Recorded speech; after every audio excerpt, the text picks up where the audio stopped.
Hey, what's up, guys? Tukey here, back again with another episode of my New England Patriots franchise mode series right here on Madden 20. And today, we see if the team can build upon a very promising start that we saw in the last episode, including that 48-10 victory down in Jacksonville. We get right down to business today. One of two games against the Miami Dolphins in the upcoming schedule.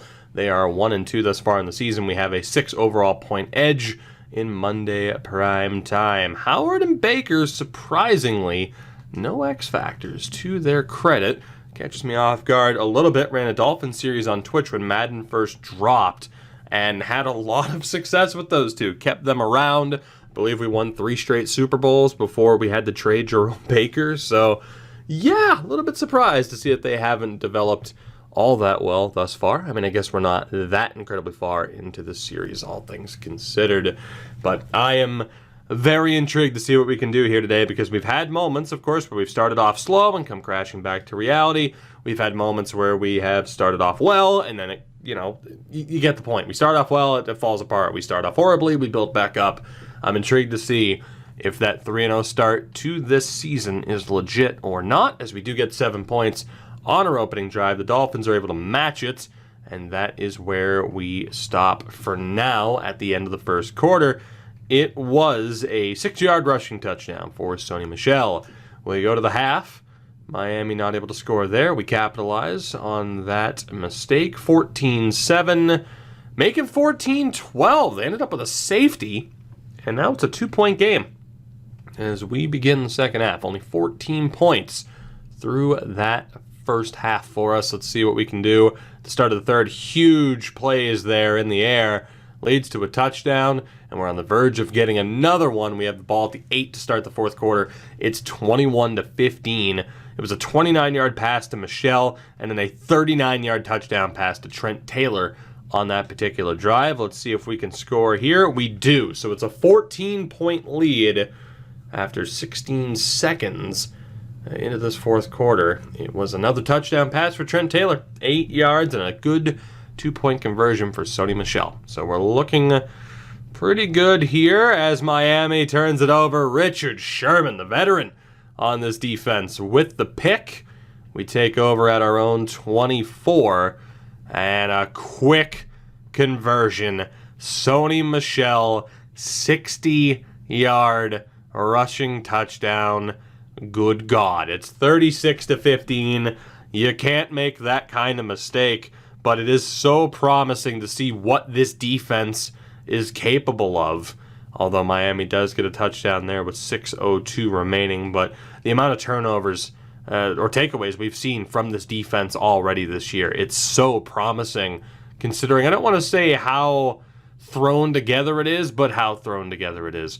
Miami with 2 unanswered scores, but it is not enough. We will walk away with the victory against former Patriots staff member Brian Flores. How I love him. But Sony Michel, good God. 2 touchdowns, 21 carries, 147 yards on the ground, and we walk away with the 36-29 victory. So the Dolphins made it close. It was a 1-possession game by the end of it, but we do hold on. Chase Dawson, for the first time this season, looked human. 19 of 30, a 266-yard total, but 3 touchdowns, 3 picks. So I talked about our defense. Chase Dawson, for the first time this year, looks human. Sony Michel very much did not look human. And you look, too, at the total receptions. I mean, Cooper with a touchdown, the 2 for Trent Taylor. He averaged 16.6 yards per reception. Michel had 1 reception, went for 29 yards. The O-line, I mean, the pressure wasn't really there. No sacks allowed. So Dawson just had an off game. But Tyrell Godfrey, what a great pickup he was in the draft. The only guy in double digits. Miles Jack, Richard Sherman also up there. A couple tackles for loss. A couple of sacks to Rye, Lawson, and Tuck. And the pick for Sherman, Will Lutz, was not called upon. And we walk away with the win to start things off. We move to 4-0. On the year. Intrigued to see if we have an injury, actually, coming out of this game as Clint Bowling improves. He really shouldn't be seeing too many snaps. He's a depth signing, but I'll take one of our depth linemen going up to a 71 overall. The 33-year-old former Bulldog. And we do have an injury. I had a feeling. And it is to Dion Lewis. Our third string running back is down for the next 7 weeks. I think we'll hold off on putting him on the IR. Obviously, though, I am going to have to make an adjustment here. We really do need a third running back just in case. So it is going to be... Oh, who's getting cut? Who's getting cut? It's gonna be someone. I think. Oh, Derek Rivers, Winovich. It might be Tarai, which isn't, in theory, the smartest move. He actually had a pretty good game. Linebacker-wise, we're looking okay. I mean, technically, we really only need 5 corners, but I want to keep a lot of these, former Patriots on the team. Oh, Dion.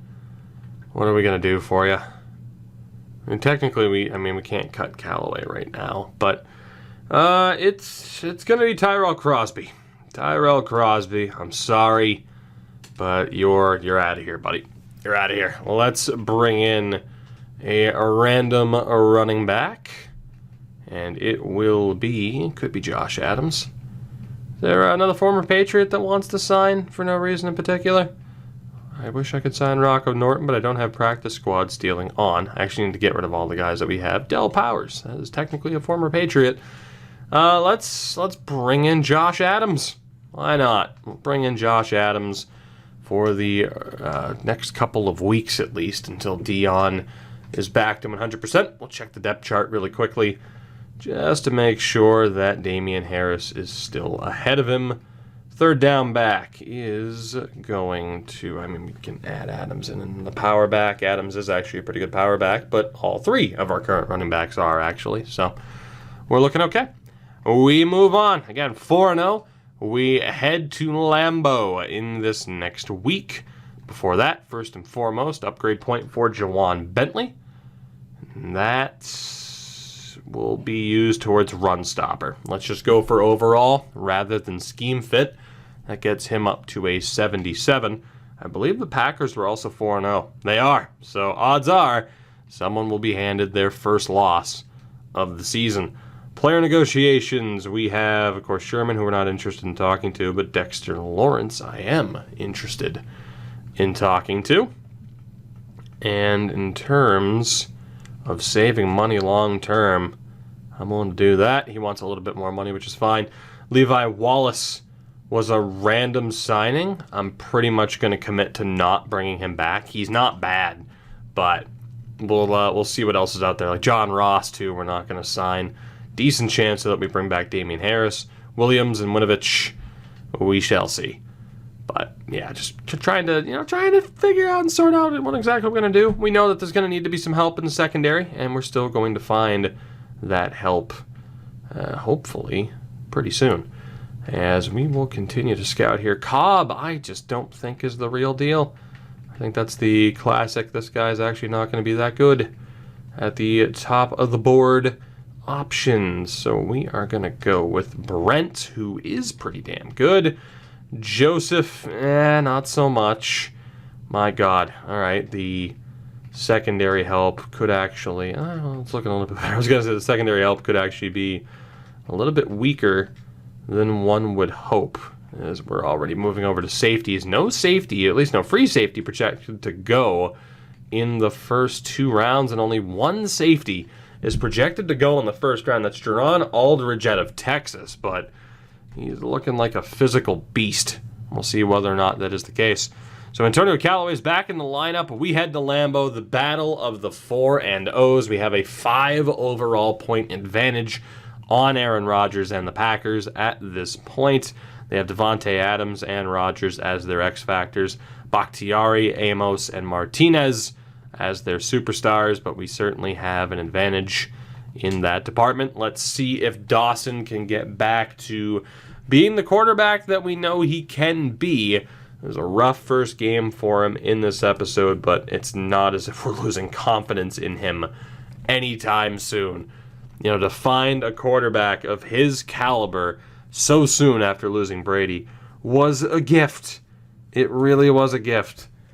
for this series in particular, of course. So we shall see how this goes down.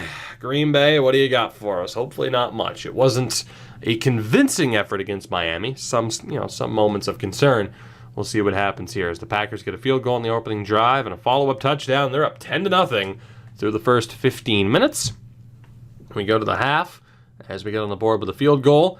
A touchdown ties the game. A turnover leads to a field goal, but a late drive for Green Bay sees them take the lead back. So it's 17-13 Packers at the half as Lutz hit a 31-yarder. Rashawn Gary swat down kind of ruined that drive. I want to see what it was. We had a 12-yard touchdown pass to Cooper. It was a pick for Richard Sherman.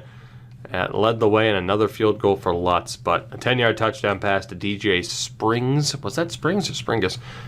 Didn't really work out for us. So we're down by 4 as we go through the third quarter. We turn over the ball in the opening drive, although a touchdown neutralizes that. We have the ball at the 2.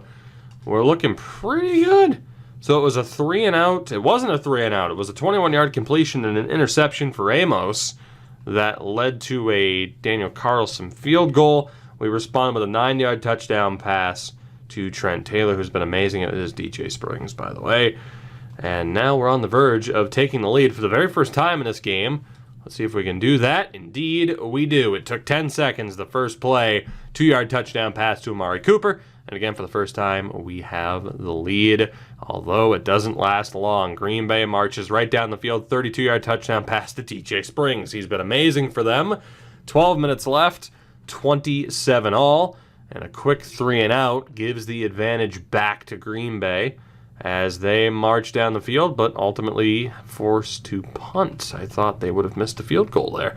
So 6:53 left. We start at the 20. And that's a turnover right there. No, it's a punt. Okay, I don't know why the colors changed, but sure. 2:55 left. Can Green Bay win it on this drive? You know what? I want to see this happen. I want to see this happen. If it's going to happen, they start at the 20. I want to see if the defense can hold on. Are we capable of shutting down Aaron Rodgers? Play action. The RPO actually throws out to the right. Easy first down and more. That gets them up to the 45, a 25-yard pickup to start things off. Now 8,000 yards in his career for Davante Adams. 2:49 left. Rodgers, play action this time. Looking downfield, throws out to his left. It's another big completion. They're up to the 31. Not great. Steinberger, is it?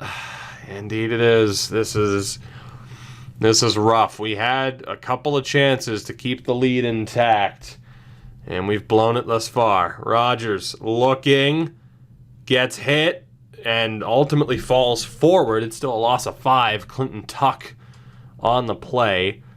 That might bring us to the 2-minute warning if they don't snap it. Let's see what Rodgers does. He does snap it. Last play before the 2-minute warning. Throws out to his left in a decent pickup of 5. They're at the 31, 3rd and 10 as we hit the 2-minute warning. So this is it here. A first down would be devastating for us. We need to hold them to a field goal. Rodgers hands off, and ultimately the back is down after a pickup of 2. So the timeout is gone. Green Bay looking to hit the field goal to give them the 3-point lead in the final 2 minutes of this game. The kick is up. The kick is good. Green Bay, a 30-27 lead. They let the lead slip, but ultimately their defense does the job. They get the lead back. And now it's on Dawson. A 2-minute drill. This one's going to be returned back to the 24. We've seen Dawson put together winning drives before. Let's see if he's capable of it here. Otherwise, we have our first loss on the year. Dawson looking, shrugs off a tackle, can't shrug off the next one. Van Dyke on the sack. Clock is ticking. Ball at the 18. We hand it off. It's a decent pickup to get back to the initial line of scrimmage. But now it's a 3rd and 8 from the 26, and we had to burn a timeout. I am so tempted to take over here. I don't want to, but I just know how bad the AI is. Dawson out to the left, hits the turf. And the game is on the line here on a 4th and 8. This is it. It's not looking too good for us right about now.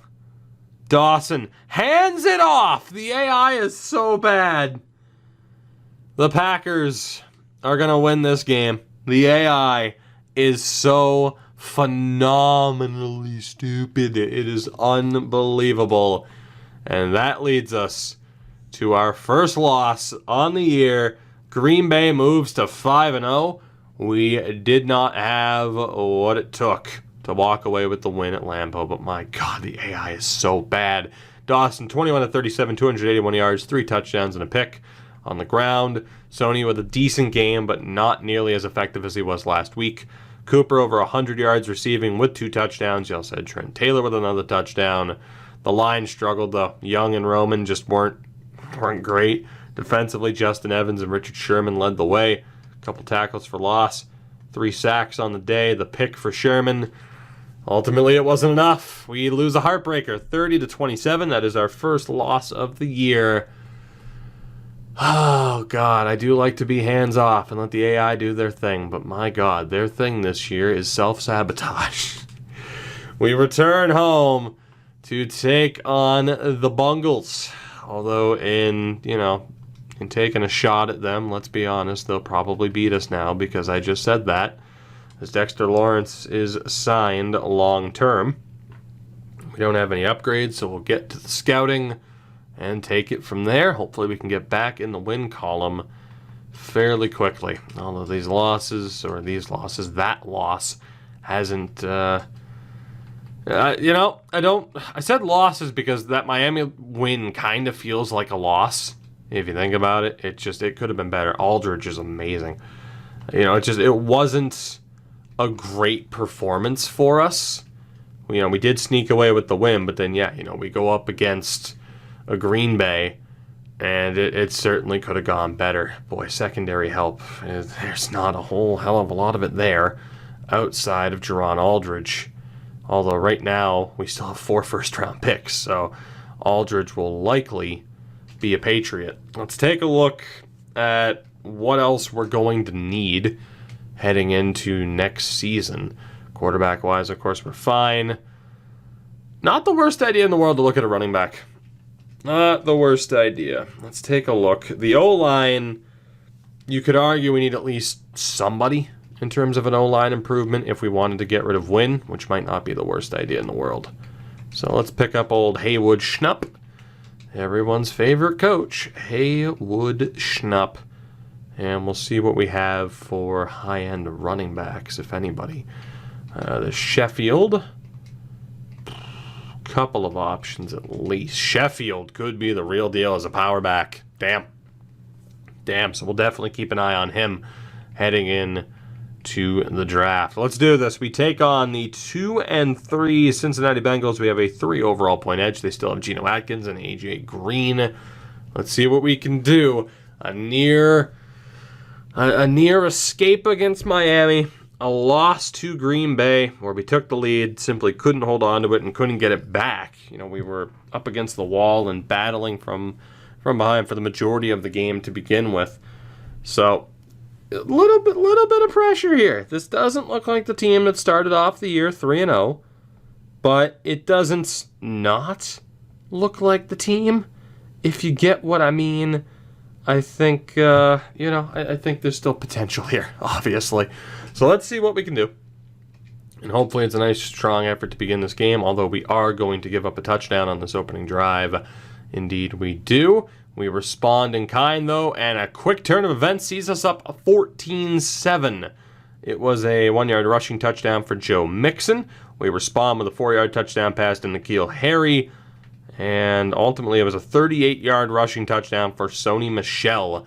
That is the difference maker thus far. So 14-7, make that 21-7, 21-14, 28-14, 28-21. Everybody scores. What is defense, you ask? Good Lord. So there was a pick for Miles Jack that led to a touchdown for Sony Michel, 20-yard run. They respond with a drive, another Joe Mixon touchdown. We respond with a Trent Taylor touchdown. They get a Tyler Boyd touchdown. And that ended the half. That was ridiculous. Defense? What defense? We go to the third, up by 7, and we score on the opening possession. It's 31. Oh my God, you just can't keep track with all the scoring. Jesus Christ, it's 38-28 at the start of the fourth. Lutz hits a field goal. 3 and out by the Mullins-led team. It's just, Jesus, a 58-yard touchdown pass to Joe Mixon. We get a touchdown pass to Amari Cooper. It's 38-28, a 10-point lead, but it certainly doesn't feel safe. I'm questioning our defense right now after I praise them. Let's see what happens here. Cincy scores. It's a 7-point lead. It was a 45-yard field goal for Josh Lambo. Can we score on this drive to take the pressure off? No, we cannot.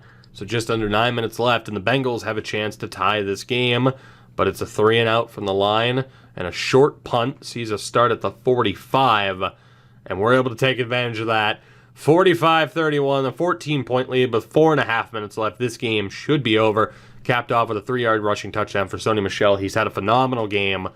The Bengals need to score quickly, and they cannot. Mullins is sacked on 4th down. Clinton Tuck should end this game unless you see a 53-yard rushing touchdown for Damien Harris. I mean, we still gave up 31 points to the Bengals, but my God, their defense has gotten ripped apart. I can only hope that Harris was in just for the hell of it, not due to injury. It's 52-31. The Bengals are stopped, and that is the game. So we do win for the second time in 3 attempts to start off this episode. Defensively, I'm a little bit concerned. Hopefully Sony Michel isn't hurt, but the offense had a great game. I mean, hell, Nick Mullins had a great game.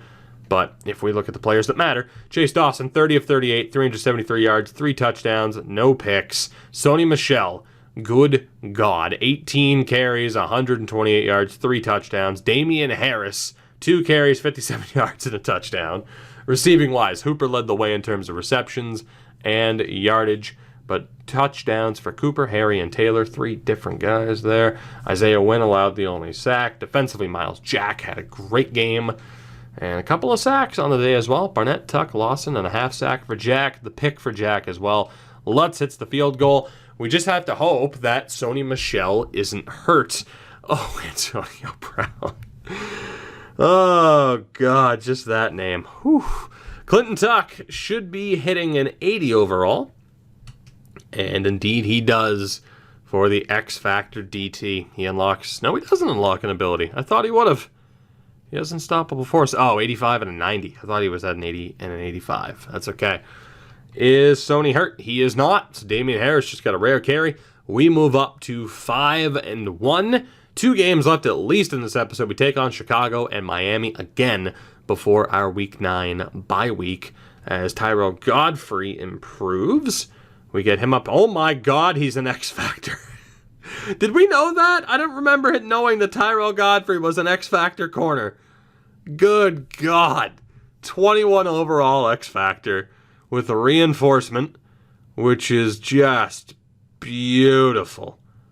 Just beautiful, mainly for disrupting catches. Love it.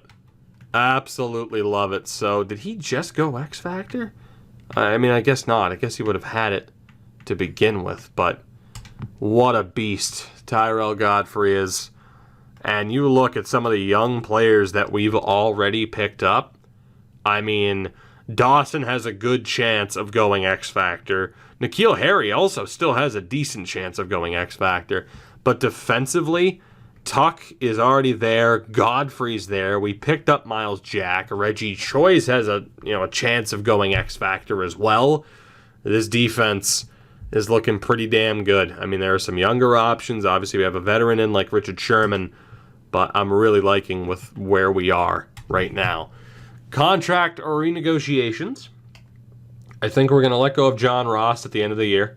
It's just not worth paying a depth wide receiver that much money. It just isn't. I'm good. I mean, yeah. Well, actually, it's not that bad. It's not that bad. as a kick return specialist. He only has an 84 in kick return, though. So he's got the speed, but the kick return could be a little bit better. Interesting. I'm going to hold off. I'm good with letting go of Wallace. I mean, we can find another corner, capable of it. He does have really good grades of the zone. Man zone coverage isn't bad. We'll ponder it. We could bring back Ross. We could bring back Harris. They're not bad depth options. I don't know exactly what I want to do there moving forward. We'll figure that out later on, I would say. So, running back-wise, Sheffield is just a monster. Good chance we'll be bringing him in. There actually aren't that many running backs who are projected to be drafted, which is pretty surprising.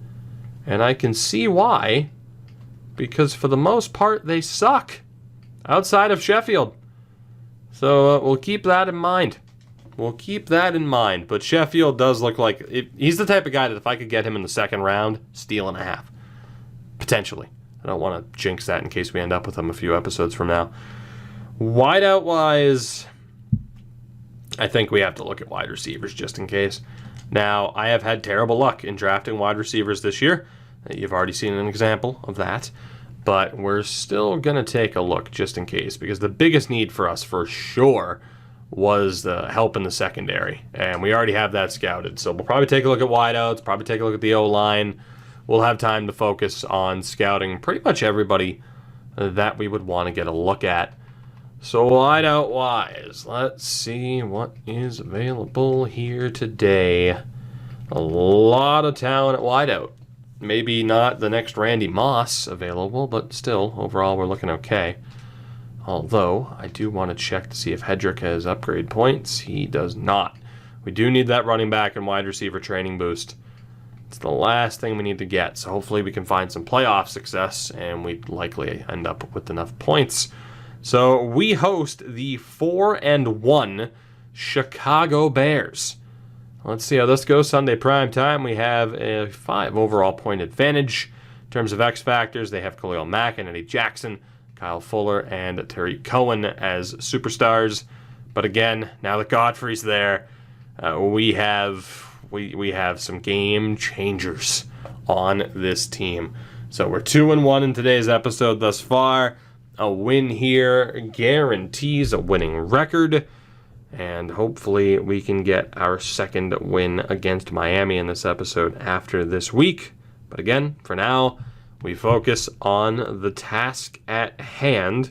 And if we can put up points like we did against the Bengals, I don't really think we're gonna have too much of a problem. But the Chicago defense might be a little bit better than Cincy's. Let's see what we can do.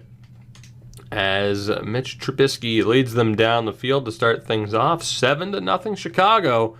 A low-scoring first quarter. As Trey Burton with that 3-yard touchdown. We go to the half. We equal 7-all, make it 14-7, 21-7, 24 unanswered points in that second quarter to take the lead heading into the half. Unreal. A 2-yard rushing touchdown for Sony Michel. Follow that up with a 31-yard touchdown pass to Dawson. A 1-yard rushing touchdown for Sony Michel. And a 21-yard field goal for Lutz as time expired. Absolutely tremendous turn of events. Let's see if we can follow up on that in the second half. We get the opening possession, and we score 31 unanswered points. Chicago gets a touchdown back, but I think either missed a point after or went for the 2-point conversion. It is 31-13. It was looking like we were going to have a rough game, and then we just kind of started to walk away from them. 8-yard touchdown pass to Cooper. There was an interception by Kyle Fuller, so a pick six, and indeed, they failed the 2-point conversion. So their offense has really stalled out. Let's hope that continues. Speaking of stalled out offenses, we can't do anything there to start off the fourth, but nor can Chicago. Trubisky sacked on 4th down. Dexter Lawrence, we take over from the 22 and ultimately have to settle for a field goal, but it's 34-13 with 10.5 minutes left, and that possession didn't last long. Richard Sherman again. What a signing he's proven to have been. Again, for how cheap we got him, he would have had great value if we were bad this year, but he has been tremendous We take over from the 9. Touchdown, New England. This offense is on fire. Damien Harris with the touchdown, 9-yard run. It's 41-13 with 9.5 minutes left. Chicago does march down the field to get back on the board, capped off with a 3-yard touchdown pass to Allen Robinson. 6 minutes left, 41-20. We are ultimately forced to punt, but J.K. Scott pins them back to the 5. With 3:20 left, this game should be over and done with. And it's Richard Sherman again. Oh my God. He's got to be on TRT or something. He's playing like he's 10 years younger than he is. Good Lord. Have yourself a day, Richard Sherman. 41-20, your final score. It started off oh so well for the Bears, but after that first quarter, we took over. Richard Sherman, have yourself a day, sir. Good Lord. Dawson, 28 of 39, 325 yards, 2 touchdowns and a pick. Sony Michel, 90 yards on 26 carries with 2 touchdowns. Harris gets another touchdown as well. Receiving-wise, Cooper with 8 receptions led the way. Also led the way in terms of yardage. He and Taylor with touchdowns on the day. Only 1 sack allowed against the defense that fielded Khalil Mack. Insane. Defensively, Miles Jack, Godfrey, and Barnett led the way. Couple tackles for loss, couple of sacks in this game as well. And the 2 picks for Richard Sherman. Unreal how good he has been this year. Never would have guessed. I mean, clearly our best corner this year because we have a lot of younger guys, but he has been absolutely unbelievable as Chase Dawson makes it up to a legitimate 83 overall, playing like an 84 due to the morale. The 22-year-old superstar, again, he's going to go X Factor, and he's already a top 10 quarterback in this league. He has lofting deadeye and anchored extender. Pass with disability are almost guaranteed to break the first sack. God damn. Not a bad combination at all. Actually, I wonder because of his 2 abilities being unlocked, he probably won't go X Factor then, right? That's my assumption at least. Carl Lawson, one of our captains, up to an 83 overall, plus 3 to tackling for the 27-year-old, goddamn. And then Kerry Young, who kind of started the changes to the O-line. We're just going to make him better as a pass protector to try and get him up to a 79. And indeed, that happens, a plus 3 to pass block power for the 22-year-old O-lineman. So what an episode it's been. We're up to 6-1 on the season, but we have 1 game left. We head down to Miami, where crazy things tend to happen. We'll see if that is the case or not this time out. We are going to take a look at every single option here because I just don't care anymore. So there we go. Nolan Gross, not bad. Not bad from what we can tell. Well, let's do this. The 6-1 Patriots against the 3-3 Miami Dolphins. We snuck away with a victory before. Monday prime time. It's a 4 overall point advantage. Let's see what we can do. Can we close this episode out with a win? Hopefully a slightly more convincing one than the first matchup a few weeks ago. And we get to end this on a high note aside from the fact that we lost to Green Bay, but that's okay. Green Bay, good team. We can make it happen. I'm all right with it. I'm okay. Good things, good things. That's all. Good vibes, positive vibes. Good chat, guys. Let's do this. Final game of the episode. Let's see what Miami has for us. As we sim through the first, we get the opening 3 points. Touchdown Miami, touchdown New England, and a 10-7 lead through 15 minutes. Richard Sherman recovered a fumble. Oh my God. 41-yard field goal for Lutz. They respond with a 46-yard touchdown pass to Kenny Stills. But we respond with a 46-yard touchdown pass to Antonio Callaway. They're at the 31, though, to start the second. And they do score to take the lead. 14-10. Kenyon Drake touchdown. We respond with a field goal, so 14-13. A turnover there leads to a Miami touchdown. And they have a 21-13 lead at the half. It was an interception for Jerome Baker. I was going to say a fumble recovery. That's not what happened. So we're trailing Heading into the second half, we can't respond to the opening touchdown or the opening drive. Miami with a field goal. We do get a touchdown, though, so it's still a 5-point Dolphins lead at the start of the fourth. Not ideal. Everett Harris with a 40-yard field goal. Sony Michel got that touchdown for us. Miami threatening the score, and they do. 31-19 lead for the Dolphins. Marlon Mack with the touchdown. We need the offense to step up, and they do. So it's yet again a 5-point lead for the Dolphins, 31-26. An 11-yard touchdown pass to Amari Cooper. We need the defense to make a play here, and they cannot. Miami runs out the clock on an unreal drive, and this damn stadium continues to be a curse. The Dolphins win it. We do finish the episode with a 3-2 record, but that's not quite what I was hoping for. Dawson was okay, but not great. Sony Michel struggled a little. Sony struggled a lot on the ground. We just couldn't get the running game going. And that O-line struggled. They did well against Chicago, not so well here. And because of that, we fall short. Wow. We could just never get ahead of them. 31-26. The Dolphins win it. Miami continues. That stadium continues to be, there's some voodoo magic going on there. I don't know what it is, but it continues to be a problem. That's all I know. But overall, we're still looking pretty damn good. Ricky Sparks improves.